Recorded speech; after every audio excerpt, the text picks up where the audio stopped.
Now with the detection of chronic wasting disease in Montana, Winston Greeley tells us how Fish, Wildlife and Parks plans to manage this disease in this week's Outdoor Report. Through surveillance efforts, Fish, Wildlife and Parks detected chronic wasting disease, or CWD, this fall in Montana. CWD is universally fatal to those unfortunate animals that get it, and those are animals of the deer family. CWD is a slow-moving disease that can last a long time on the landscape. So FWP has devised a management strategy to try to contain this disease.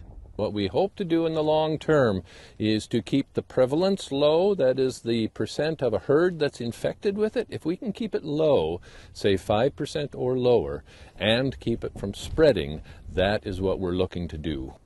Currently, FWP is conducting a special CWD hunt in south-central Montana, with the goal to detect prevalence in the area. But in the future, FWP plans to use hunting to minimize the occurrence and spread of CWD. The long-term management will depend on what that prevalence is. If it's a high prevalence, we'll work to reduce it by reducing deer densities in those hot spots, for example. Also the transport restriction zone, so that we're not humans being an agent for it being transported across the state. With no cure in sight, and because CWD can take a long time to dramatically impact deer populations, the key will be persistence in managing this disease.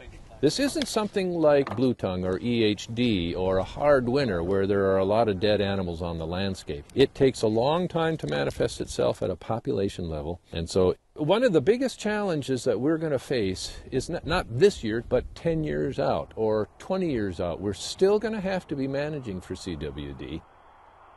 I'm Winston Greeley, out among Montana's fish, wildlife, and parks. Now for more information on CWD, visit Montana Fish, Wildlife and Parks website.